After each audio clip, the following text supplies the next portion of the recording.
اشرح لي صدري ويسر لي أمري واحلل عقدة من لساني يفقهوا قولي. أعوذ بالله من الشيطان اللعين الرجيم. بسم الله الرحمن الرحيم. الحمد لله رب العالمين، والصلاة والسلام على أشرف الأنبياء والمرسلين سيدنا ونبينا وشفيع ذنوبنا وطبيب قلوبنا ومولانا أبي القاسم محمد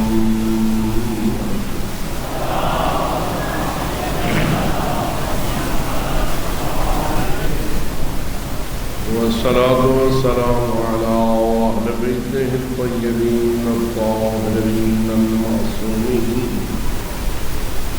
الغر الميامين المنتجبين المكرمين الذين قال الله تعالى في شأنهم: إنما يريد الله ليذهب عنكم الرجس أهل البيت ويطهركم تطهيرا.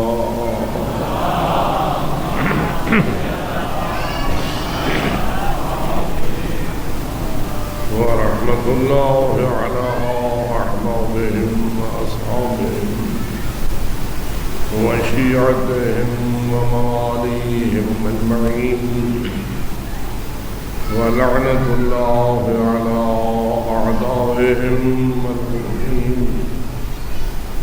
من يوم عداوتهم إلى أبد الآبدين. أما بعد، فقال الله تبارك وتعالى في كتابه المبين وخطابه المتين: بسم الله الرحمن الرحيم.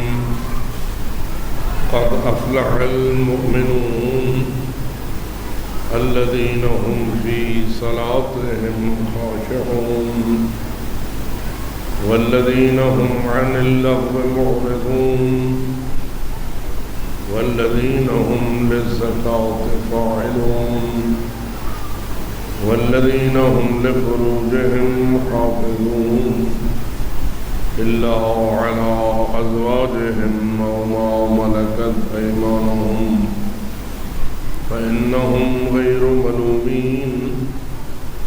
فمن ابتغى وراء ذلك فأولئك هم العادون. فمن ابتغى وراء ذلك فهم العادون. والذين هم لأماناتهم وعهدهم راعون والذين هم على صلواتهم يحافظون. أولئك هم الوارثون الذين يرثون الفردوس هم فيها خالدون.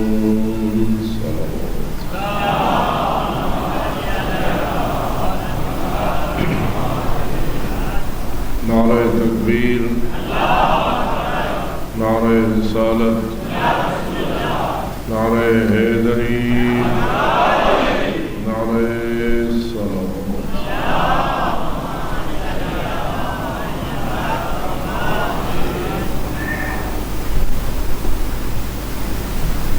بارگاہ رب العزت میں انتہائی عاجزی کے ساتھ استدعا ہے کہ ہماری اس مقدس عبادت کو قبول اور منظور فرمائے. ہمارے اسلاف اور بزرگان جو آزادات تھے، آزاداری کو اپنی عظیم وراثت کے طور پر ہم تک چھوڑ گئے. رب العزت انہیں جوار حضرت امام حسین علیہ السلام میں بلند منزلت نصیب فرمائے۔ ہماری یہ نسل جو اس وقت آزاداری میں مصروف ہے، رب منان اس کی توفیقات خیر میں مزید اضافہ فرمائے اور اسے بہترین انداز میں ان عبادات کو جاری رکھنے کی توفیق کامل نصیب فرمائے۔ جو مومنین اور مومنات اس سلسلے میں محنت کرتے ہیں، کاوش کرتے ہیں، خرچ کرتے ہیں، مزید ترقی دینے کی کوشش کرتے ہیں، خالق منان ان کے رزق حلال میں وسعت اور برکت عطا فرمائے، ان کی ہمتوں کو بلندیاں عطا فرمائے اور اس سلسلہ خیر کو ہمیشہ کے لیے جاری اور ساری رکھنے کی توفیق نصیب فرمائے۔ جس مقصد کے لیے سلسلہ عزا جاری ہے اسے سمجھنے کی بھی توفیق عطا فرمائے اور اس پر عمل پیرا ہونے کی بھی توفیق عطا فرمائے۔ تمام اہل ایمان کو دنیاوی کامیابیوں کے ساتھ ساتھ اخروی کامیابیوں سے سرفراز فرمائے اور ہم سب کو آخرت میں جنت الفردوس کا مقام عالی نصیب فرمائے۔ تو ان دعاؤں میں شامل ہیں، قبولیت چاہتے ہیں باوجود بلند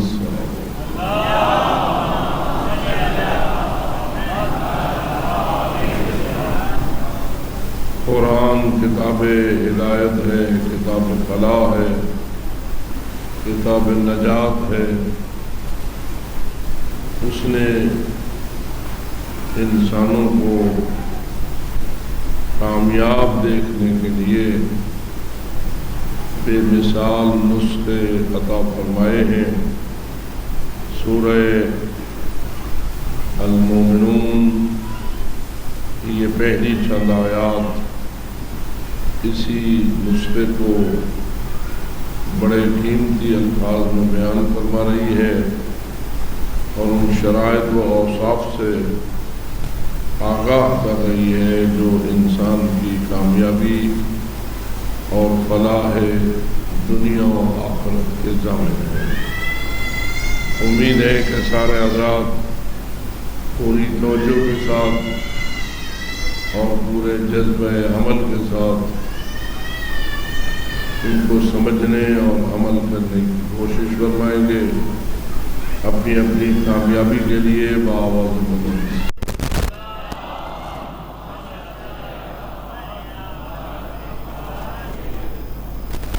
آیات کریمہ کے ارشادات کے مطابق چند اوصاف یا چند شرطیں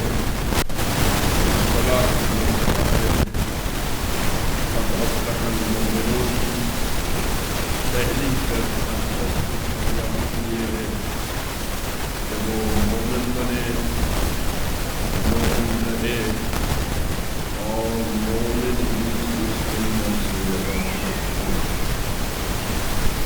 نہ فقط یہ کہ ایک مرتبہ مومن ہو جائے اور اپنے ایمان کی حفاظت نہ کرے اور کسی مسئلے میں دشمن ایمان شیطانی قوتیں اس پر حملہ کریں اور کامیاب ہو جائیں اور مرنے سے پہلے اسے ایمان سے محروم کر دیں، اتنا کوئی شخص کمزور اور ضعیف نہیں ہونا چاہیے۔ اس معاملے میں ہر مرد طاقتور اور جریح، شجاع اور بہادر ہونا چاہیے۔ ہر چیز لٹے تو لٹ جائے لیکن ایمان کو ڈھونڈنے والوں کو کامیاب نہ ہونے دے اور ہر حال میں اپنے ایمان کی حفاظت کرے۔ اللہ سے دعا بھی کرتے ہیں کہ خدا منان ایمان دشمنوں کے وار عطا فرمائے اور ہم مومنین میں سے ہر ایک کے ایمان کو محفوظ رکھنے کی ہمیں توفیق کامل نصیب فرمائے۔ قبولیت کے لیے بآواز بلند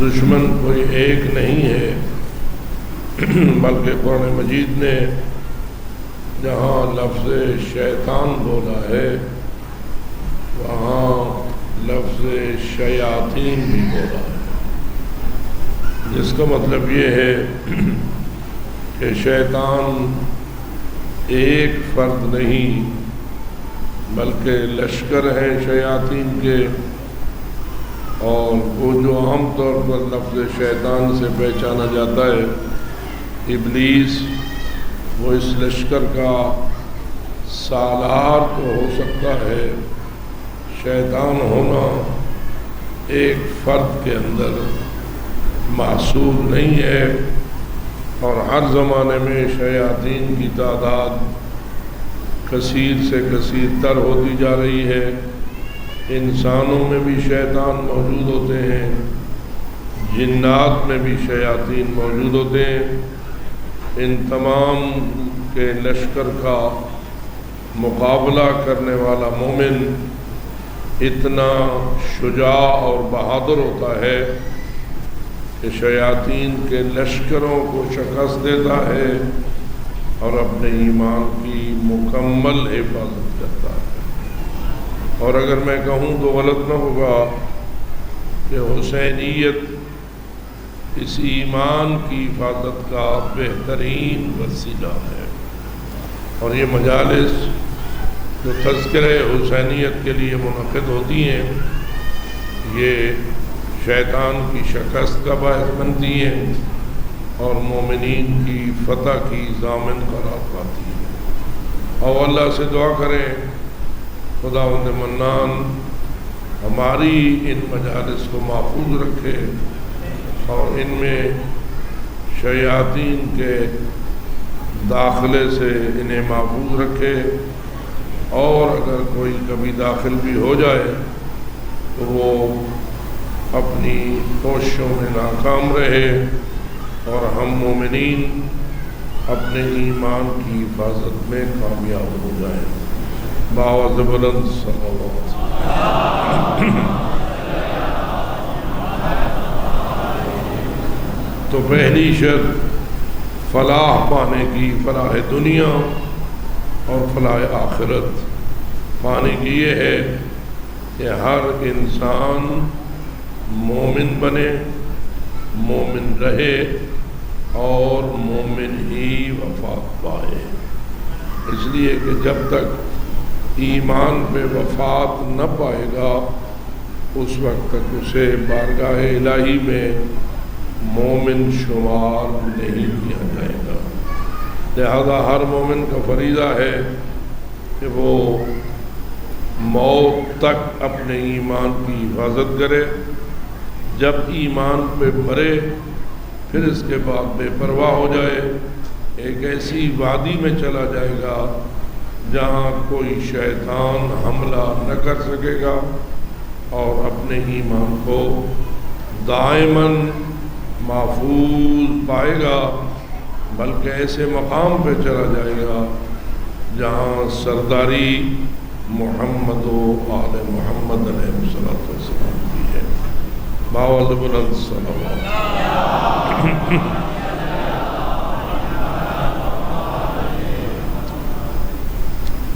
دوسری شرط جسے قرآن نے بیان کیا ہے وہ ہے الذین ہم فی صلاتہم خاشعون، وہ مومنین کامیاب ہیں جو نماز کی نہ فقط پابندی کرتے ہیں بلکہ وہ اپنی نماز میں خشوع و خضوع پر عمل کرتے ہیں، یعنی ان کی نماز ان کے عجز و انکساری کی تصویر ہوتی ہے۔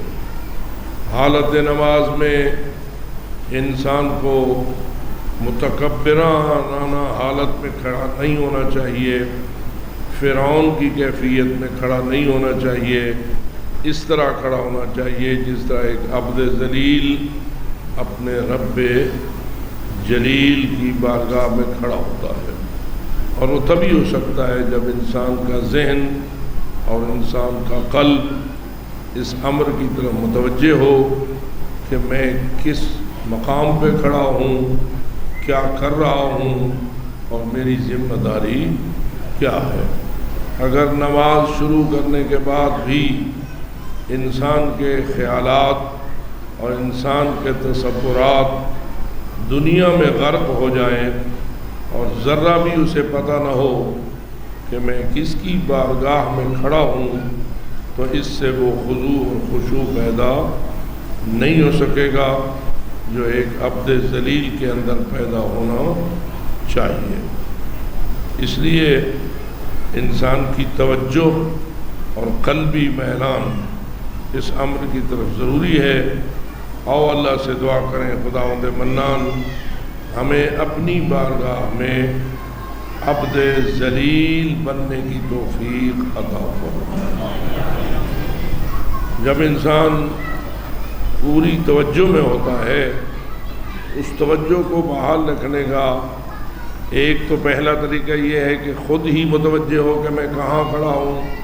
جیسے مثلاً آپ اس مجلس میں تشریف لائے تو کیا اس مجلس میں بیٹھنے اور سننے کے بھی کوئی آداب ہیں یا نہیں، اور ان آداب پر عمل کرنا ضروری ہے یا نہیں۔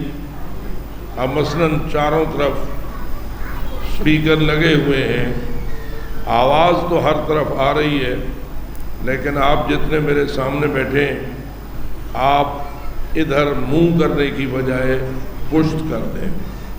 آواز تو آپ کو آئے گی، لیکن کیا یہ مجلس کے آداب کے مطابق ہوگا؟ کیا اسے مناسب سمجھا جائے گا؟ اس کا مطلب یہ ہوا کہ فقط سننا کافی نہیں، سننے کے آداب پر عمل کرنا بھی ضروری ہے۔ اگر آداب پر عمل نہ کیا جائے گا تو اسے مجلس سننا قرار نہیں دیا جائے گا۔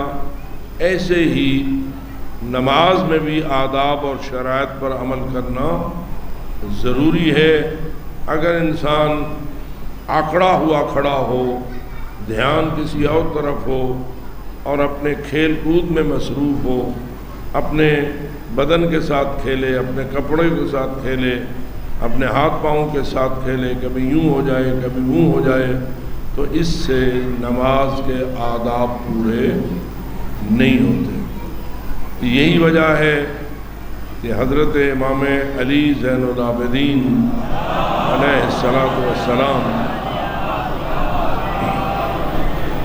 حالت نماز میں تھے۔ ایک دن آپ کے حالت قیام میں یہ عبا آپ کے کندھے سے تھوڑی اتر گئی اور تھوڑی سی نیچے کی طرف لٹک گئی۔ امام علیہ السلام نے اس عبا کو سیدھا کندھے پر نہ کیا، پوری نماز اسی طرح پڑھ دی، لیکن عبا کو درست کرنے والی حرکت انجام نہ دی۔ پوچھا گیا کیوں؟ تو جواب آیا، اس اللہ کی بارگاہ میں کھڑا ہوں جس کے سامنے خشوع کا تقاضا یہ ہے کہ میں ادھر متوجہ رہوں، اپنی عبا کی طرف توجہ نہ کروں۔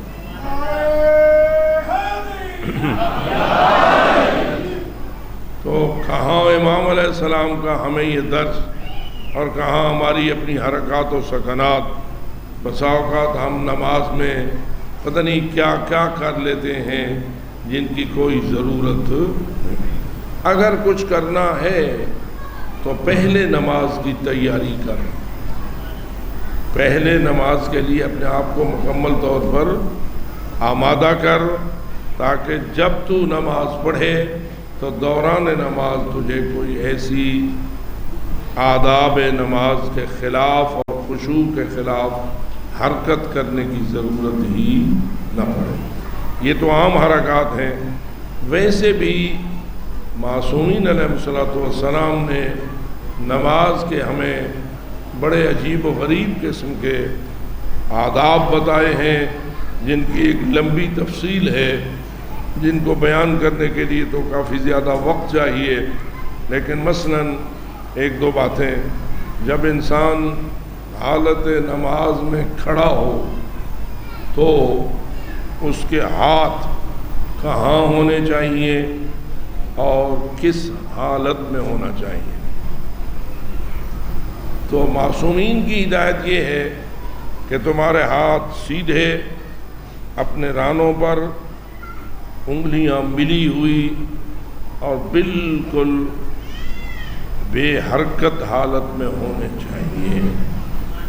کس حالت میں ہونے چاہیے؟ سیدھے ہوں، رانوں پر ہوں، انگلیاں آپس میں ملی ہوئی ہوں، اور آپ کے جو شانے ہیں وہ جھکے ہوئے ہوں، اور آپ اس حالت میں حالت قیام میں ہوں۔ اب اگر انسان یوں کر کے کھڑا ہو جائے جیسے ایک پہلوان اپنی کشتی کے میدان میں جا کے کھڑا ہوتا ہے، تو سمجھ لے نماز ہو تو جائے گی لیکن بے خشوع نماز ہو جائے گی، خشوع و خضوع کے آداب کے خلاف ہوگی۔ بابا سے بلند صلوات۔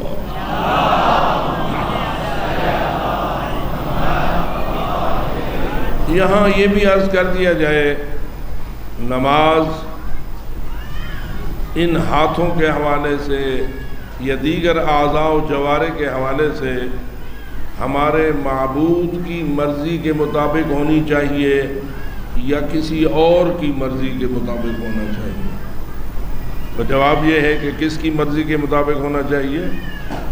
اللہ کی مرضی کے مطابق۔ اگر اللہ چاہتا ہے ہاتھ باندھ لو تو باندھ لینے چاہیے، اگر اللہ چاہتا ہے کہ ہاتھ کھول دو تو کھول دینے چاہیے۔ ہمیں اللہ کی مرضی کا پتہ کیسے چلے کہ اللہ کیا پسند کرتا ہے؟ حالت نماز میں ہاتھ باندھنے کو پسند کرتا ہے یا ہاتھ کھولنے کو پسند کرتا ہے؟ اس کو رسول اکرم نے یوں فرمایا تھا، صلو کما رأیتمونی اصلی، ایسے ہی نماز پڑھو جیسے مجھے نماز پڑھتا ہوا دیکھو، جیسے مجھے نماز پڑھتا ہوا دیکھو۔ اب آگے ایک عجیب صورتحال پیدا ہو گئی ہے، مسلمانوں میں دو قسم کی کیفیتیں آ گئی ہیں۔ کچھ مسلمان کہتے ہیں کہ باندھنے چاہیے کہ رسول اکرم باندھتے تھے، کچھ کہتے ہیں کہ کھولنے چاہیے کہ رسول اکرم کھولتے تھے۔ آپ حضرات کھولنے والوں میں ہیں یا باندھنے والوں میں ہیں یہ تو آپ ہی بہتر جانتے ہیں، لیکن بہرحال جو کھولتے ہیں وہ کیوں کھولتے ہیں؟ کیا اس لیے کہ رسول اکرم کھولتے تھے، یا یہ مانتے ہیں کہ رسول اکرم تو باندھتے تھے ہم کھولتے ہیں؟ تو جواب کیا آئے گا؟ جو کھولتے ہیں وہ بتائیں۔ رسول اکرم کیا کرتے تھے؟ کھولتے تھے۔ رسول اکرم کے ہاتھ کھولنے کی بہترین دلیل آپ کے پاس کیا ہے؟ تو سادہ سی دلیل یہ ہے کہ ہم یہی کچھ کہہ سکتے ہیں کہ اہل بیت رسول کبھی رسول کی مخالفت نہیں کر سکتے۔ جن ہستیوں کے بارے میں قرآن نے کہا انما یرید اللہ لیذھب عنکم الرجس اہل البیت ویطہرکم تطہیرا، ان اہل البیت کو جن کو اللہ نے ہر قسم کے رجس سے دور رکھا ہے اور ایسا پاک رکھا ہے جیسا پاک رکھنے کا حق ہے، کیا یہ ہستیاں ایسا کوئی عمل کر سکتی ہیں کہ رسول اکرم کا عمل کچھ اور ہو اور اہل البیت کا عمل کچھ اور ہو؟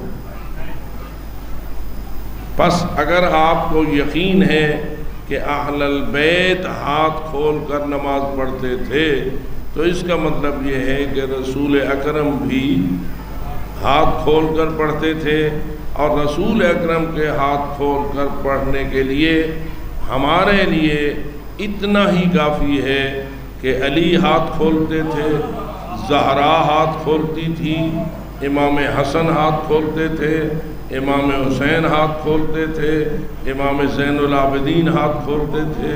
میں تو سمجھتا ہوں کربلا میں جو نماز تیر کھا کے پڑھی گئی تھی وہ ہاتھ باندھنے والوں کی نہ تھی، بلکہ وہ ہاتھ کھولنے والوں کی تھی، جسے اطمینان ہے بآواز بلند صلوات۔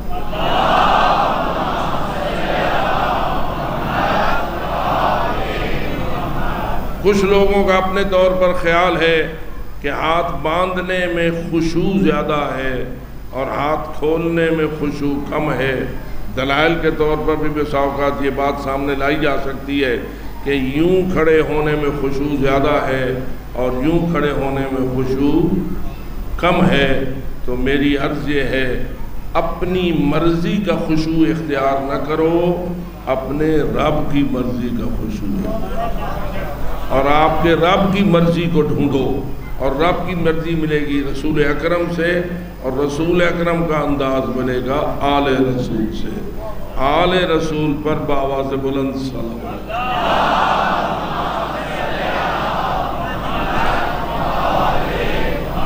کبھی کبھی سوچتا ہوں حکم قرآنی تو یہ تھا کہ ان اللہ و ملائکتہ یصلون علی النبی یا ایھا الذین آمنوا صلوا علیہ وسلموا تسلیما، کہ اے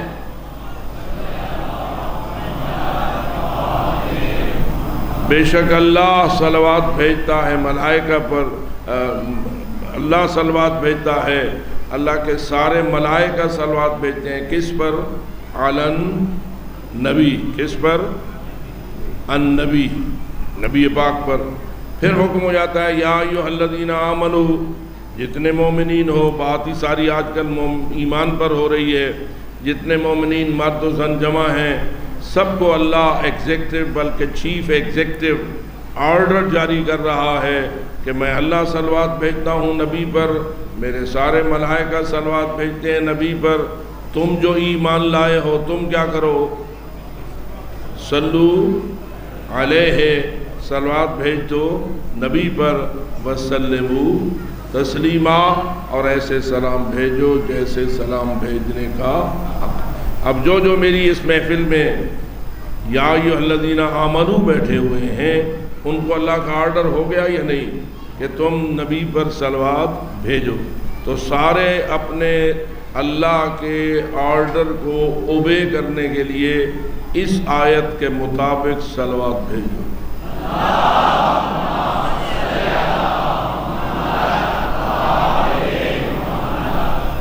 اب جو بات آپ کو قابل توجہ ہے عرض کرنی ہے وہ یہ ہے کہ آیت میں نبی پر صلوات ہے، آیت میں آل کا نام نہیں ہے۔ پریشان تو نہیں ہو گئے؟ ذرا آیت پھر پڑھیے، سب کو یاد بھی ہے اور جن کو نہیں یاد ان کو بھی یاد ہو جائے۔ ان اللہ و ملائکتہ یصلون علی النبی یا ایھا الذین آمنوا صلوا علیہ وسلموا تسلیما۔ آل کا تذکرہ آیا؟ میرے خیال میں اب تو عربی اتنی مشکل نہیں رہی، بالکل اردو کی طرح ہو گئی ہے۔ یا ایھا الذین آمنوا صلوا علیہ، یعنی جس نبی پر میں اللہ اور میرے ملائکہ صلوات بھیجتے ہیں تم مومنین بھی اسی نبی پر صلوات بھیجو اور اس پر سلام بھیجو۔ تو آپ جب صلوات بھیجتے ہیں تو اللہم صلی علی محمد پہ رکتے کیوں نہیں ہیں؟ آل محمد کو ساتھ شامل کرتے ہیں اپنی مرضی سے؟ میرے خیال میں سب پہ یہ سوال تو بنتا ہے نا. اور مزیدار بات یہ ہے کہ یہ جو اللہم صلی علی محمد و آل محمد والی صلوات ہے یہ فقط شیعہ اثنا عشری کی نہیں بلکہ سارے مسلمانوں کی ہے. جتنے بھی فرقے مسلمانوں کے ہیں کیا سارے ہی آل محمد پہ صلوات بھیجتے ہیں یا نہیں؟ یہ آپ روزانہ سنتے ہیں بلغ العلا بکمالہ کشف الدجا بجمالہ حسنت جمیع خصالہ. اگو تو سب پڑھو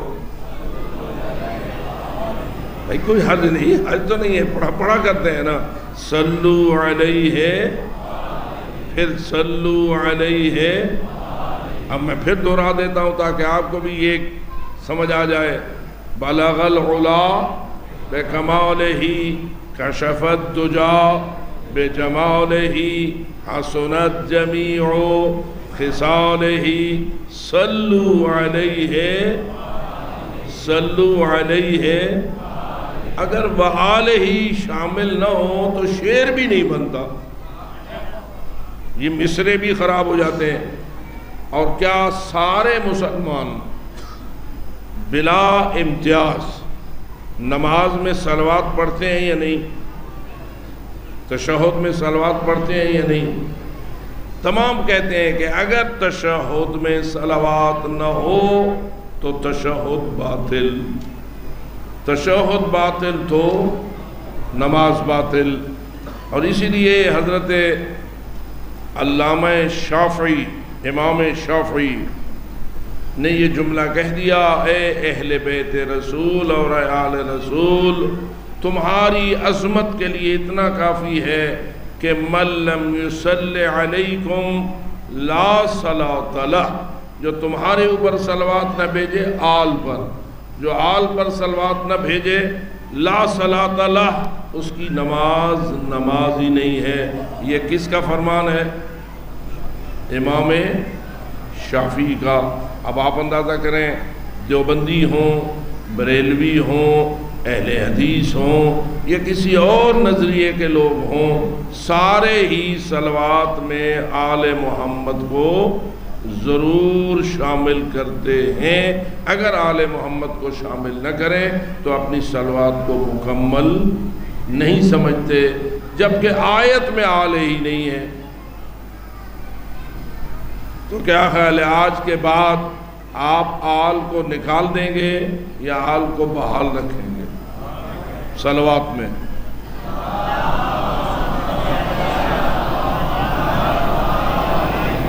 تو یقیناً ایک سوال پیدا ہوتا ہے کہ یہ سارے مسلمان قرآن میں وآلہ کا تذکرہ نہ ہونے کے باوجود صلوات میں آل محمد پہ کیوں صلوات بھیجتے ہیں؟ تو جواب یہ ہے کہ جس پر اللہ نے صلوات کا حکم دیا تھا اس نے فرمایا تھا کہ اگر تم نے میرے اوپر صلوات بھیجتے ہوئے میری آل کو شامل نہ کیا تو تمہاری صلوات مردود تو ہو سکتی ہے، مقبول نہیں ہو سکتی. اس کا مطلب یہ ہوا کہ نبی اکرم نے اپنی آل پہ صلوات کو ضروری قرار دیا اور اپنے اوپر صلوات کا حصہ بنایا. اگر کوئی اب نبی پر صلوات بھیجے بغیر آل محمد کے تو نبی اکرم کو وہ صلوات قبول نہیں ہے، اور جو نبی کو قبول نہ ہو وہ اللہ کو قبول ہوتی ہے. جو نبی اکرم کو قبول نہ ہو وہ اللہ کو بھی قبول نہیں ہوتی ہے. اب میں پوچھتا ہوں کہ یا نبی اللہ، آپ نے آل محمد پر صلوات کو کیوں حصہ بنایا اپنے اوپر صلوات کا؟ کوئی وجہ تو ہے نا. تو کم از کم اتنا تو ضرور ماننا پڑے گا کہ آل محمد اس شان کے مالک ہیں اور اس عظمت کے مالک ہیں۔ اللہ نے اتنا بلند رتبہ انہیں عطا فرمایا ہے کہ نبی اکرم نے ضروری سمجھا ہے کہ اپنی پوری امت کو متوجہ کرے کہ میری اوپر صلوات اس وقت تک مکمل نہیں ہوتی جب تک میری صلوات میں میری آل کو شامل نہ کیا جائے۔ تو اس کا مطلب یہ ہوا میرا سارا کام اس وقت تک مکمل نہیں ہوتا جب تک کہ آل کی محنت کو ساتھ شامل نہ کیا جائے۔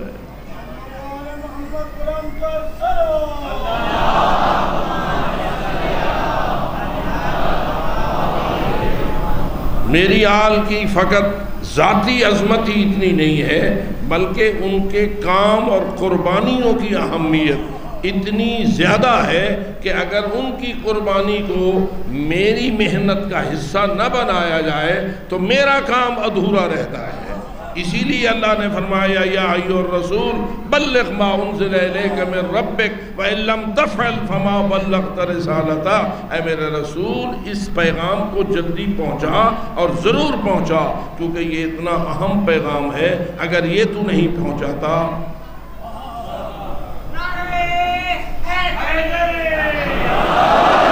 اور اسی لیے میں کہتا ہوں اگر امام حسین کی قربانی نہ ہوتی،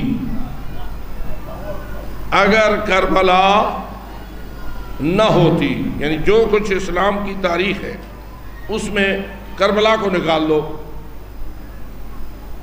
تو کیا اسلام بڑی آرام کے ساتھ آپ تک پہنچ جاتا؟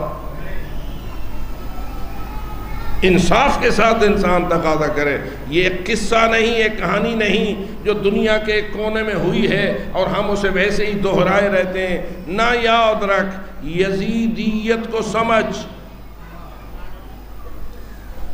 اگر میں یہ کہہ دوں تو شاید آپ اس پہ غور کریں، امام حسین سے یزید کا بیعت طلب کرنا کیا ایسا ہی نہیں جیسے یزید نے رسول اکرم سے بیعت طلب کی ہو؟ میں تمام تعلیم یافتہ حضرات بلا امتیاز اور بلا کسی تعصب کے یہ سوال کرنا چاہتا ہوں کہ آیا امام حسین سے یزید کا بیعت طلب کرنا ایسا ہی ہے یا نہیں جیسا کہ یزید نے خود رسول اکرم سے بیعت طلب کی ہو؟ اور آپ سارے انصاف کے ساتھ یہ فیصلہ کریں، اگر رسول اکرم سے یزید جیسا کوئی بیعت طلب کرتا، رسول اکرم کرتے؟ کیوں نہ کرتے؟ کوئی وجہ تو بتاؤ۔ ضد کی وجہ سے ہے؟ نہیں، اس لیے کہ رسول اکرم جانتے تھے جتنا میرا دین ہے سب کی گردن پہ چھری چلانے والے کا نام تو یزید ہے۔ لوگ یزید کو ایک فرد شمار کرتے ہیں، تنہا وہ شرابی تھا، تنہا وہ جوہریہ تھا، تنہا وہ برائیاں کرنے والا تھا۔ ذات کی برائی مسئلہ نہیں ہے، اس کے مشن میں برائی بنیاد تھی۔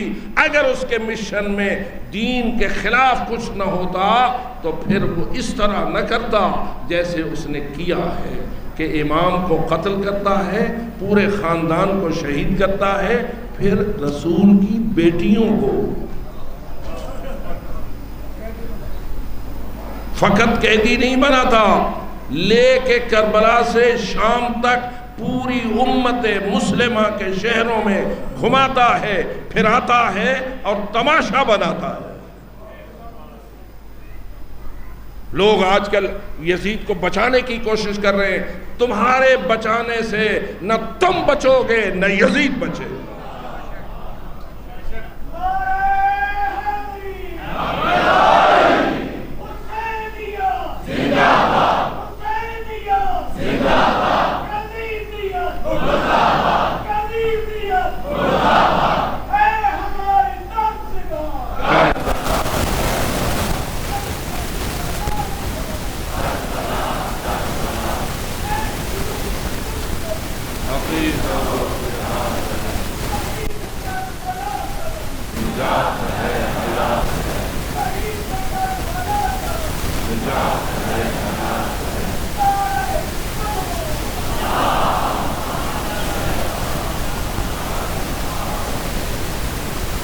تعصب میں ڈوب کر کسی ایک بے وقوف کی فکر کا غلام بن کے حسینیت اور یزیدیت کو مت سو۔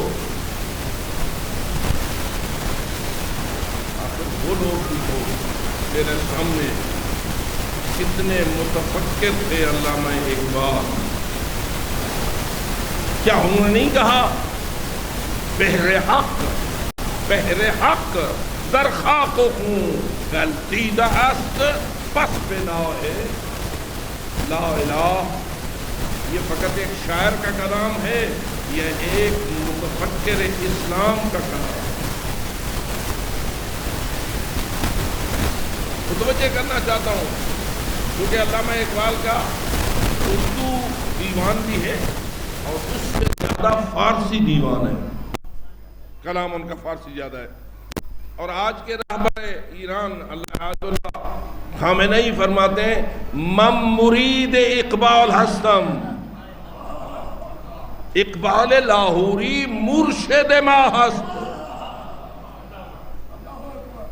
تعصب میں بولتے تو کچھ نہ کہتے، معلوم ہوا اقبال کی فکر کو سلام ہے۔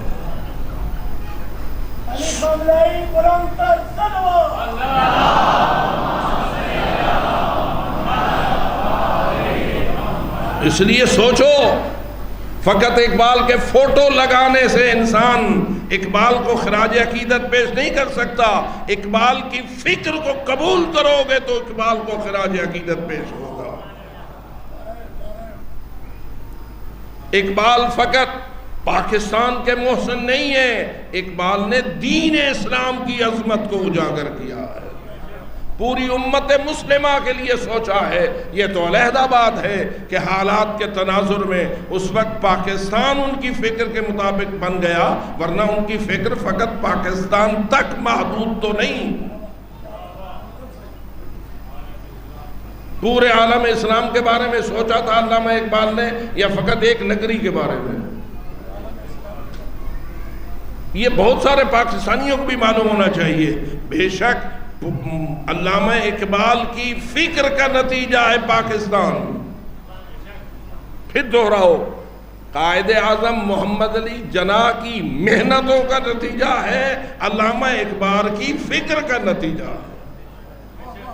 جو فکر علامہ اقبال نے پیش کی تھی اس کو عملی جامہ پہنانے کے لیے قائد اعظم نے کیا کیا؟ محنت کی، کاوش کی، ساری محنت کر کے بالآخر جو فکر علامہ اقبال نے دی تھی اس کو پاکستان کی نگری میں عملی جامہ پہنایا۔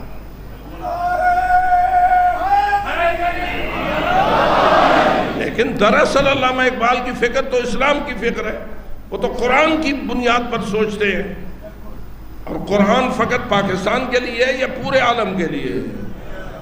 تو اس لیے ہم اس نظریے پر ہیں کہ اسلام ایک نگری کے لیے نہیں، پورے جہان کے لیے ہے، اور آئے گا وہ دن جس دن اسلام اور قرآن اس پوری زمین پر حکومت کرے گا۔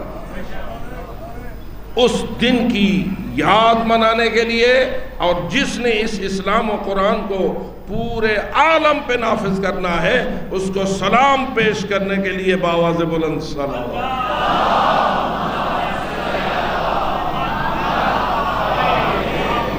منتظر ہو کس کے منتظر ہو؟ یعنی تمہارا امام منتظر کون ہے؟ کوئی ہے نا، امام مہدی علیہ السلام۔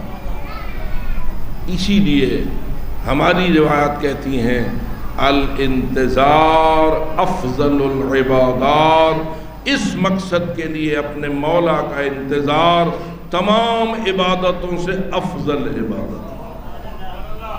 کیوں؟ اس لیے کہ جب یہ کامیابی ہوگی تو فقط ایک خطے تک ہوگی یا پوری زمین پر ہوگی؟ جی، اور آپ کا دل کیا چاہتا ہے؟ پوری زمین پر ہونی چاہیے یا نہیں؟ جی، دین اسلام پوری زمین پر نافذ ہونا چاہیے یا فقط ایک ٹکڑے پر؟ جو پوری زمین کو مسلمان دیکھنا چاہتے ہیں بآواز بلند سلام۔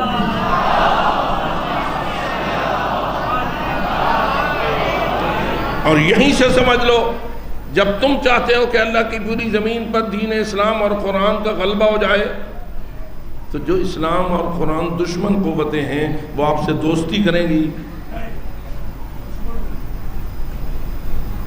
ہو سکتا ہے؟ یہ ممکن بات ہے؟ تم کہو قرآن نافذ ہو اور وہ کہیں کہ وہ قرآن اور اسلام کے دشمن، وہ آپ کے ساتھ یاری لگائیں۔ اگر ظاہراً یاری بھی لگائیں گے، اندر سے منافق ہوں گے، اور یاد رکھ منافق کافر سے بھی بدتر ہوتا ہے۔ کیا خیال ہے، ذمہ داری سخت ہے یا آسان ہے؟ اس سخت ذمہ داری کو سمجھنے کے لیے اور اس کے لیے اپنے آپ کو آمادہ کرنے کے لیے تجھے تبھی کامیابی ہو سکتی ہے جب تیرے دل میں حسینیت کی قدر پیدا ہو۔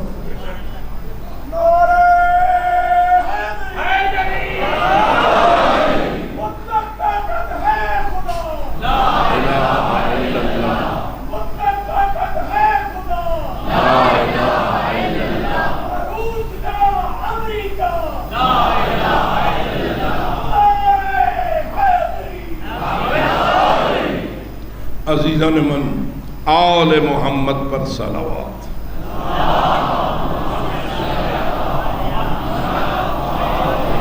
رسول اکرم نے یہ رشتہ داری کی بنیاد پر صلوات بھجوائی۔ خاندان ایک تھا، آل اولاد تھے، چچا کا بیٹا تھا، بیٹی تھی، بس ان رشتہ داریوں کی بنیاد پر رسول بولتے تھے۔ اگر تو رشتہ داری کو بنیاد سمجھتا ہے تو تیرا رسول پر ایمان بھی ناقص ہے۔ نظر ثانی کر اپنے ایمان پر۔ پیغمبر اکرم رشتے کی بنیاد پر نہیں بولتے، پیغمبر دین حق کی بنیاد پر بولتے ہیں۔ جو دین کے لیے مفید ہے وہی رسول کی آن ہے، اور نہیں ہے دین کے لیے مفید مگر وہ چند ہستیاں جن کو قرآن نے اہل البیت سے یاد کیا۔ اس لیے ان کو اتنی شان اللہ نے عطا فرمائی کہ رسول اکرم نے اس عظمت اور اس ذمہ داری کی طرف متوجہ کرنے کے لیے فرمایا، جس نے میری آل پہ صلوات نہ بھیجی اس نے میرے اوپر بھی صلوات نہ بھیجی۔ آپ اپنے اس عقیدہ اور ایمان کو مضبوط رکھیں اور بآواز بلند صلوات۔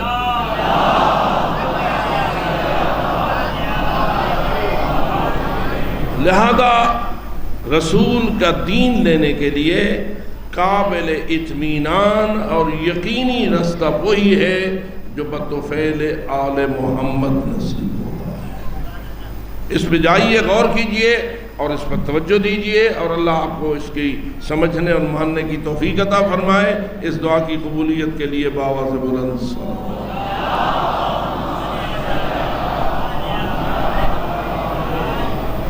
کیا خیال ہے، ہر جوان کو اپنی جوانی پیاری ہوتی ہے یا نہیں؟ اگر جوان کو اپنی جوانی کہیں قربان کرنے پڑے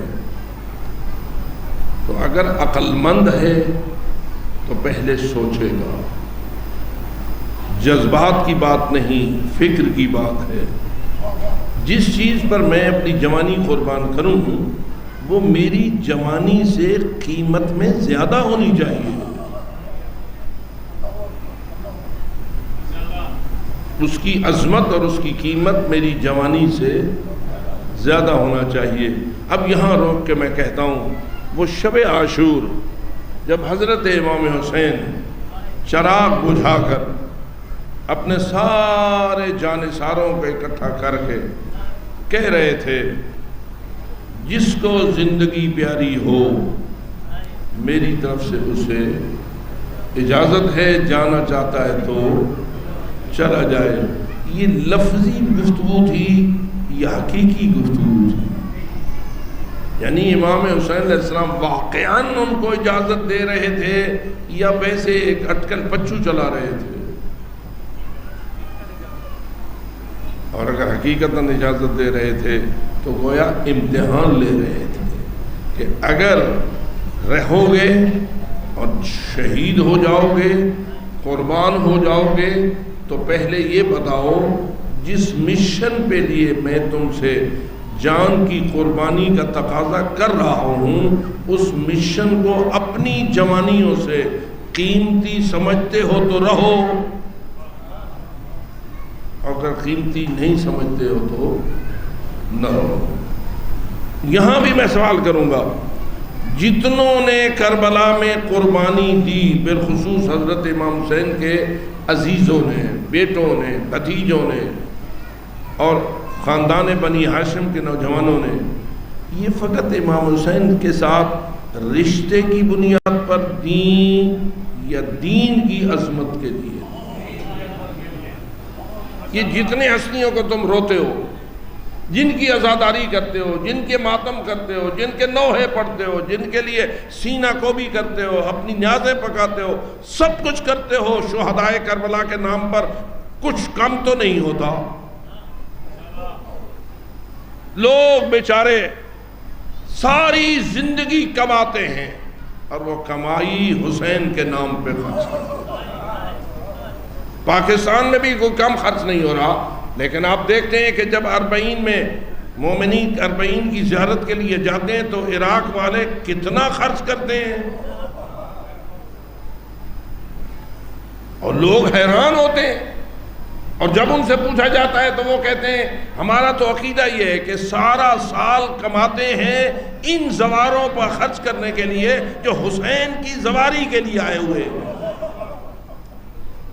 کیا وہاں رشتہ داری بنیاد ہوتی ہے؟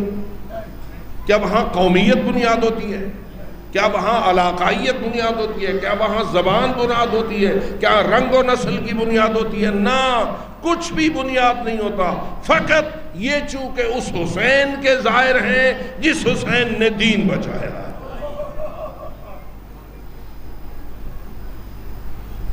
تو یاد رکھو میرے محترم دوستو، اپنے مقام کے اوپر سوچنا پڑتا ہے کہ شب عاشور جن لوگوں کو اجازت مل رہی تھی کہ چلے جاؤ اور وہ نہیں گئے اور اس امر پر مصر ہو گئے ہیں کہ جان دیں گے لیکن آپ کو چھوڑ کر نہیں جائیں گے، یہ امام حسین کے مشن سے محبت رکھتے تھے یا امام حسین کی رشتہ داری سے؟ اس لیے ذرا غور کر، جو بھی قربان ہوا، خواہ وہ بیٹا تھا، خواہ وہ بھائی تھا، خواہ وہ بھتیجا تھا، کسی بھی قسم کی رشتہ داری تھی، کربلا میں رشتے کی بنیاد پر قربانی نہ تھی، دین کی بنیاد پر قربانی تھی۔ کیا یہ روایت آپ نے نہیں سنی کہ جب حضرت علی اکبر اور امام حسین دونوں باپ بیٹا ایک گھوڑے پہ اپنے گھوڑے پہ چڑھے سفر طرف کربلا کی طرف کر رہے تھے تو ایک راستے میں علی اکبر نے یہ جملہ اپنے بابا کی زبان سے سنا، انا للہ و انا الیہ راجعون۔ جو یہ جملہ سنا تو علی اکبر پوچھنے لگے، بابا یہ قرآن کی آیت تو اس وقت پڑھی جاتی ہے جب عموماً موت کی یاد آئے، آپ نے اس وقت یہ آیت کیوں پڑھ دی جبکہ ہم حالت سفر میں ہیں؟ تو حضرت امام حسین نے کہا، ہاں بیٹا، میں نے اس لیے پڑھی کہ زین پر تھوڑی دیر کے لیے مجھے اونگ آئی، اونگ میں میں نے کسی کی آواز خواب میں سنی کہ کوئی کہہ رہا ہے یہ قافلہ موت کی طرف جا رہا ہے، موت ان کی طرف آ رہی ہے۔ چونکہ یہ جملہ موت میں نے سنا تو فوراً میری زبان پہ آ گیا، انا للہ و انا الیہ راجعون۔ یہ سن لیا حضرت علی اکبر نے، لیکن جواب میں کہتے ہیں، بابا اولسنا علی الحق، اس جملے پہ خوب غور کیے، کیا ہم حق پر نہیں؟ یعنی ہماری یہ جو کوشش ہے، ہماری یہ جو کاوش ہے اور ہم جو کچھ کر رہے ہیں، یہ حق و باطل کی جنگ ہے یا رشتہ داری کا مسئلہ ہے؟ اولسنا علی الحق، کیا ہم حق پر نہیں؟ ماتھا چوما امام حسین نے، فرمایا بیٹا حق پر ہونے میں کیا شک ہے، ہم یقیناً حق میں ہیں۔ اس وقت علی اکبر جوان نے کہا، اذا لا نبالی بالموت، تب ہمیں موت کی کیا پرواہ؟ ہمیں موت کی کیا پرواہ؟ اب ذرا مجھے بتا، نظریہ علی اکبر کیا ہے؟ جوانی کیوں دوں؟ اس لیے کہ باپ کا بیٹا ہوں یا اس لیے کہ حق پر ہوں؟ بے شک باپ کے بیٹے تھے، لیکن یاد رکھ جب دو باتوں کے درمیان فرق کرنا پڑے گا تو تجھے یہ فیصلہ کرنا پڑے گا کہ حضرت علی اکبر نے کیا اس لیے جوانی قربان کی تھی کہ بابا کے لیے کر رہے تھے، یا اس لیے قربانی دی تھی کہ بابا بھی حق پر تھے، خود بھی حق پر تھے؟ تو مسئلہ حق و باطل کا تھا۔ آج بھی وہی مسئلہ ہوتا ہے، جہاں حق ہو وہاں جان دینے میں کوئی قباحت نہیں ہوتی، اور جہاں باطل ہو وہاں جان بچانا ضروری ہوتا ہے۔ آج ذرا غور کر، کتنا قیمتی جان ہے علی اکبر کی۔ آج کل آپ دیکھتے ہیں جب میں کبھی کسی کے گھر میں جاتا ہوں تو ان کی ڈرائنگ روم میں کچھ تصویریں لگی ہوئی ہوتی ہیں، اور عموماً اپنے بزرگان کے فوٹو، باپ کا، دادا کا یا ایسے بزرگان کا ڈرائنگ روم میں سجا ہوتا ہے۔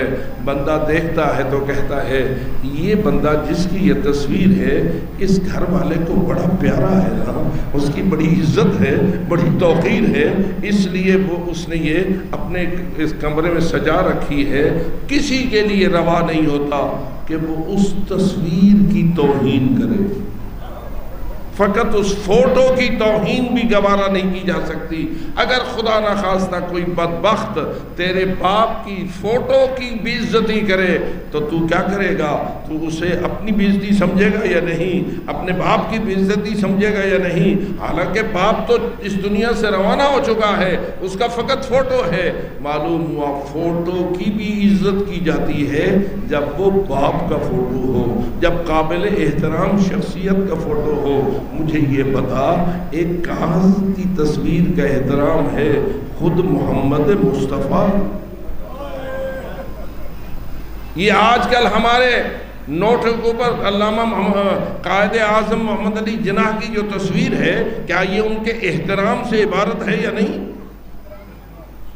یہ نوٹوں پر کیوں تصویریں چھاپی جاتی ہیں؟ تاکہ پورا پاکستان احترام کرے اس شخصیت کا جس نے پاکستان بنایا ہے، اس کے فوٹو کی عزت ہے۔ اے میرے محترم پاکستانیوں، تم تو محمد علی جناح کے فوٹو کی عزت کرتے ہو اس لیے کہ اس کی محنت نے پاکستان بنایا۔ بتا، جس نے دین بچایا؟ ذرا غور کر۔ اے اللہ، تیری عظمت کو سلام ہے، تیرا ہم شکریہ ادا کرتے ہیں کہ تو نے امام حسین کو ایسا بیٹا دیا تھا کہ جو ہم شکل پیغمبر تھا، جو رسول کی تصویر تھا۔ لوگ علی اکبر کو دیکھ کے رسول اکرم کی زیارت کیا کرتے تھے، لیکن میں پوچھتا ہوں، اللہ جانے جب حضرت علی اکبر جوان ہوئے ہوں گے تو ان کی جوانی کی تصویر میں مصطفیٰ کی جوانی نظر آتی ہوگی، اس لیے کہ جب حضرت امام حسین پیدا ہوئے تھے تو اس وقت تو حضرت رسالت مآب کی عمر ڈھلی ہوئی تھی، تقریباً 57 سال کی عمر تھی حضرت رسالت مآب کی، لیکن اللہ نے حسین کو ایسا بیٹا دیا تھا کہ جو جوانی کی عمر میں محمد مصطفیٰ نظر آتا تھا۔ اور مصطفیٰ کی جوانی اگر میرے مولا حسین نے دیکھی ہے تو علی اکبر کی شکل میں دیکھی ہے۔ میں پوچھتا ہوں، کیا پوری امت کو علی اکبر کا احترام کرنا چاہیے تھا یا نہیں کرنا چاہیے تھا؟ جو لا الہ الا اللہ اور محمد رسول اللہ پڑھنے والے ہیں، کیا ان کے دل میں اس تصویر کا احترام ہونا چاہیے تھا یا نہیں، جو کہ زندہ تصویر مصطفیٰ ہے؟ لیکن میں تجھ سے پوچھتا ہوں، کربلا میں ہوا کیا؟ کربلا میں ہوا کیا ہے؟ کیا فقط تصویر کی عمومی ہتک ہوئی ہے یا تصویر کو زخمی کیا گیا ہے؟ اس صورت رسول کو کتنا دکھ پہنچایا گیا ہے۔ یہی تو وجہ ہے میرے عزیز مہربانوں، جب حضرت امام حسین کے سامنے علی اکبر آئے اور اس وقت آئے کہ جب سارے بنی ہاشم بچ گئے تھے، سارے انصار فوج شہید ہو چکے تھے اور چند جوان جو بنی ہاشم کے بچ گئے تھے انہوں نے اپنے آپ کو ایک جگہ پہ اکٹھا کیا اور ایک دوسرے سے کہا اب یہ ہماری آخری ملاقات ہے، اس کے بعد ہماری ایک دوسرے سے ملاقات نہیں ہوگی، آؤ ایک دوسرے سے الوداع کر لیں۔ لیکن الوداع کیسے ہونے لگا؟ ایک دوسرے کی گردن میں گردن ڈالتے تھے، باہوں میں باہیں ڈالتے تھے اور پیشانی بھی چومتے تھے، رخسار بھی چومتے تھے۔ اب ذرا ذہن میں نقشہ بنا وہ منظر کتنا عجیب ہوگا جب عباس کے بازو علی اکبر کی گردن میں ہوں گے، جب علی اکبر کے بازو عباس مولا کی گردن میں ہوں گے، جب اکبر قاسم سے الوداع کر رہے ہوں گے، جب قاسم اکبر سے الوداع کر رہے ہوں گے، جب اون و محمد ان سے الوداع کر رہے ہوں گے اور وہ اون و محمد سے الوداع کر رہے ہوں گے۔ اور یہ جو ملنا ہوتا ہے نا بھائیوں کا اور عزیزوں کا آپس میں، جب بیویاں دیکھتی ہیں نا، جب بہنیں دیکھتی ہیں کہ بھائی خوشی سے ایک دوسرے سے مل رہے ہیں تو بہنیں قربان جاتی ہیں، محبت کا اظہار کرتی ہیں۔ لیکن میں پوچھتا ہوں اللہ جانے جب میدان کربلا میں بنی ہاشم کے جوان اس طرح ایک دوسرے سے مل رہے ہوں گے اور دختران زہرا دیکھ رہی ہوگی اور سمجھ نہیں ہوگی یہ ملنا عید کا ملنا نہیں ہے، یہ خوشی کی ملاقات نہیں ہے، بلکہ یہ جدائی کی آخری ملاقات ہے، الوداع ہو رہا ہے۔ اللہ جانے زینب کبریٰ نے کیسے دیکھا، اللہ جانے بی بی ام کلثوم، سکینہ و فاطمہ، ان کائنات کی سردار زادیوں نے کیسے دیکھا۔ لیکن جب یہ الوداع تمام ہوا تو سب سے پہلا وہ جوان جو حضرت امام حسین کی بارگاہ میں حاضر ہوا وہ وہی تھا جو ہم شکل پیغمبر ہے، جو علی اکبر ہے۔ اب ذرا بتا، دل کا ٹکڑا ہے نا، امام حسین بابا تو ہے نا، محبت پدرانہ سے تو کوئی محروم نہیں ہوتا۔ علی اکبر نے جب کہا بابا حالی میں رخصت، کیا مجھے اذن ہے کہ میں مقتل میں چلا جاؤں؟ اب ذرا فطری تقاضوں کے مطابق پوچھ، بیٹا مانگے باپ سے اجازت قتل ہونے کی تو کیا باپ کے لیے آسان ہے بیٹے کو قتل ہونے کی اجازت دینا؟ سارے جتنے بھی جوانوں کے باپ بیٹے ہو تھوڑا سا ذہن میں سوچ لو، اگر میرا جوان مجھ سے موت کی اجازت مانگے تو کیا میں اپنے جوان کو جلدی سے موت کی اجازت دے دوں گا؟ لیکن آیت اللہ خامنئی نے اپنی ایک مجلس میں یہ پڑھا تھا، جو ہی ہم شکل پیغمبر علی اکبر نے اپنے بابا حسین سے مقتل کی طرف جانے اور شہید ہونے کی اجازت مانگی تو باپ نے دیر نہیں کی، مولا نے دیر نہیں کی۔ ادھر سے علی اکبر نے اذن مانگا، ادھر سے مولا حسین نے اپنے دونوں ہاتھ اس طرح قنوت کی شکل میں جمع کیے اور اس میں اپنی سفید داڑھی کو رکھا اور رکھ کے آسمان کی طرف بلند کیا۔ آواز آئی اللہم اشہد علی ہؤلاء القوم لقد برز الیہم غلام اشبہ الناس خلقا وخلقا ومنطقا برسولک۔ اے اللہ تو خود ہی گواہ، اے اللہ تو خود ہی شاہد ہو جا، اس قوم شقی کے سامنے وہ جوان جا رہا ہے جس کو تو نے صورت اپنے نبی کی شبیہ والی دی تھی۔ اشبہ الناس، پوری دنیا انسانیت میں سب سے بڑی شبیہ علی اکبر ہے محمد مصطفیٰ کی۔ تبھی تو میں کہہ رہا تھا شاید ایسا ممکن ہے مدینہ منورہ میں آتے ہو باہر سے لوگ، آؤ جاؤ رسول کی تصویر دیکھنا ہے، اور رسول کی صورت کی زیارت کرائیں، اس لیے کہ ہم تو رسول کی وفات کے بعد پیدا ہوئے تھے۔ اب بتا جسے کرسی پہ بٹھا کر امت مسلمہ کے بیرون کے لوگ آگے اس شکل اس حوالے سے دیکھتے ہوں کہ یہ رسول کی تصویر ہے، بتا جب یہ کربلا والے ظالموں کے سامنے آئے تو ان ظالموں نے کیا کیا اور کس طرح اس پہ ظلم کیا۔ اسی لیے تاریخ کہتی ہے کہ امام نے تو اپنے غم کا اور دکھ کا اظہار کیا اور اللہ کو گواہ بنایا کہ میں تو اس کو بھیج رہا ہوں جو اشبہ الناس خلقاً و خلقاً و منطقاً برسولک۔ میرا علی اکبر تو ایسا ہے نا، جب چلتا ہے تو محمد نظر آتا ہے، جب بولتا ہے تو محمد نظر آتا ہے، جب اخلاق و کردار کو دیکھا جاتا ہے تو محمد نظر آتا ہے۔ اور آج اس قوم بدبخت کے سامنے محمد کی شکل والا جوان، کردار والا جوان، اخلاق والا جوان جا رہا ہے۔ میں پوچھتا ہوں آگے کون تھے؟ مسلمان تھے۔ اگر مسلمان ہوتے تو رسول کی تصویر کی وہ حالت نہ کرتے جو انہوں نے کی ہے۔ آج بھی اگر کوئی قائد اعظم محمد علی جناح کی تصویر کی توہین کرے تو پولیس پکڑ لے گی اور کہے گی تو پاکستانی ہی نہیں ہے، تیرے دل میں ہمارے بانی پاکستان کی محبت نہیں ہے۔ میں کہتا ہوں بانی پاکستان کی تصویر کی توہین تجھے اس حالت تک پہنچا دیتی ہے، بانی اسلام کی تصویر، رسول اعظم کی صورتحال۔ لیکن میں کیا کہوں، ذرا خود دیکھ منظر کیا ہے۔ جب علی اکبر واپس آئے ہیں خون میں ڈوبے ہوئے ہیں، خلدان در خون ہے، زخموں سے چور ہے، اپنے بابا کی خدمت میں آئے ہیں۔ کیا جملہ کہا ہے، دل کو جلاتا ہے یہ جملہ۔ فرماتے ہیں یا ابتا العطش قد قتلنی وثقل الحدید قد ادحدنی۔ اے بابا پیاس نے مار ڈالا ہے، اے بابا پیاس نے مار ڈالا ہے، لوہے کے بوجھ نے مجھے تھکا دیا ہے۔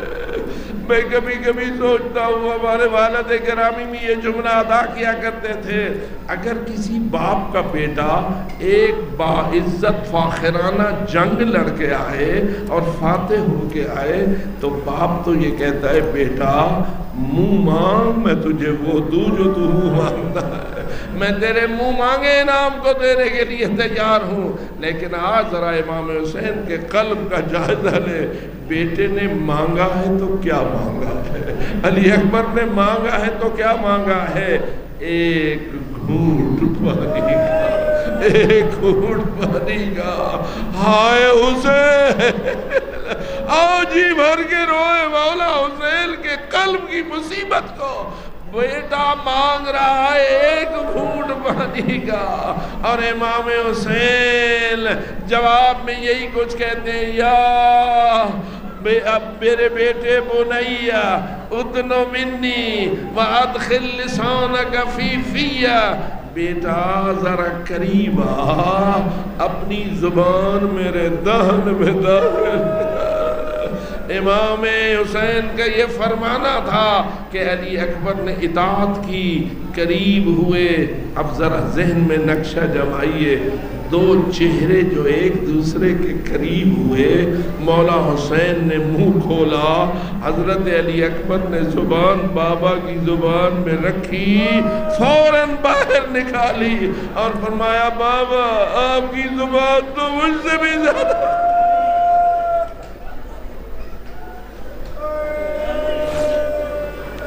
لسان کو اے بسم لسانی، آپ کی زبان تو مجھ سے بھی زیادہ خشک ہے۔ عزادارو کیا ہوا؟ گویا معلوم ہوا کہ علی اکبر کو یہ توجہ دلا دی گئی، جوان ہو کے مقتل میں لڑنا کچھ اور ہے، بوڑھے باپ کا اپنے جوان بیٹے کو اس منظر میں دیکھنا کچھ اور ہے۔ عزادارو علی اکبر نے دوبارہ اذن طلب کیا، مقتل میں گئے، بڑی عزت کی جنگ لڑ رہے تھے، ایک خبیث مرہ ابن منقذ کھڑا تھا، کہنے لگا یہ جوان بڑے فخر سے لڑ رہا ہے، میرے قریب سے گزرے گا تو میں اس کی ماں کو اس کے بالوں میں بٹھا دوں گا، نہ بٹھاؤں تو عرب کے گناہ میں روبر ہوں۔ اس خبیث نے کمین کو جوڑا ہوا تھا، علی اکبر اپنے گھوڑے پہ آئے، جیسے آگے بڑھے اس ملعون نے نیزہ تولا، پشت علی اکبر میں ایسا نیزہ مارا، علماء لکھتے ہیں کہ انی سینے سے باہر آ گئی، لگا نیزہ پشت میں تھا، انی سینے سے باہر آئی، علی اکبر تڑپنے لگے۔ لیکن ہوتا یہ ہے جو نیزہ مارتا ہے وہ مار کے اپنے نیزے کو باہر نکالتا ہے، لیکن اس قاتل خبیث نے نیزہ نکالا نہیں، نیزہ سینے میں اٹکا ہوا تھا، اس نے تلوار لگا لی اور علی اکبر کے سر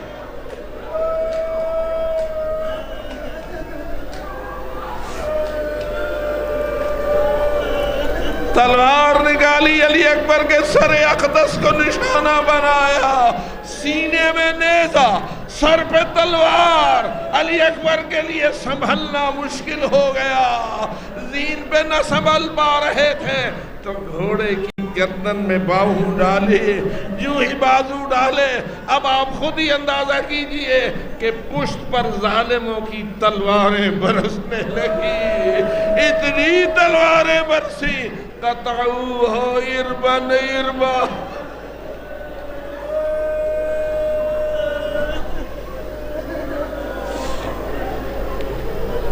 قطعوہ اربن اربا، بس دو چار جملوں کی اجازت دیجئے۔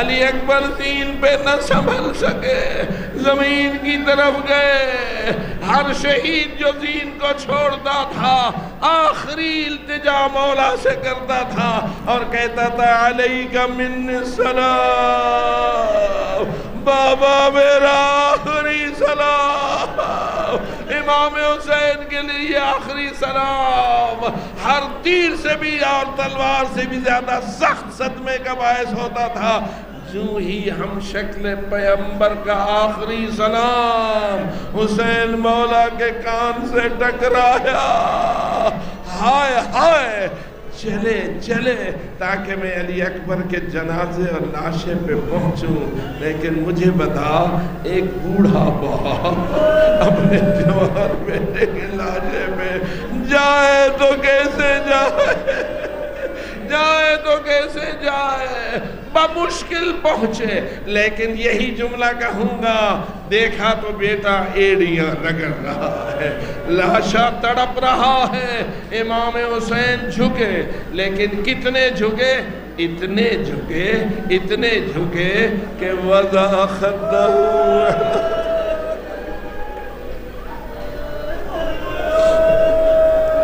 رخسارے پہ رخسارہ جا رکھا اور روتے ہوئے کہا علی الدنیا العفا یا بنیا، اب آ بیٹا تیرے بعد زندگی ختم ہو گئی، تیرے بعد میری زندگی کا کوئی کیف نہ رہا، قتل اللہ قوما قتلوا، بس آخری جملہ کہوں، یہ علی اکبر کی شہادت ہے، آپ کو حرام مچا کے رو رہے ہیں اس لیے کہ حسین کا چہرہ علی اکبر کے چہرے پہ ہے، وَذَا خَدَّهُ عَلَى خَدِّهِ، لیکن میں آپ سے پوچھتا ہوں آپ نے یہ چہرے ایک دوسرے اوپر رکھے ہوئے دیکھے تو نہیں ہے نا، سنے ہیں نا، دیکھے تو نہیں ہے، اس جگر سے پوچھ جس نے دیکھے ہیں وہ کون ہے، ابو الفضل العباس ہے، دیکھ رہے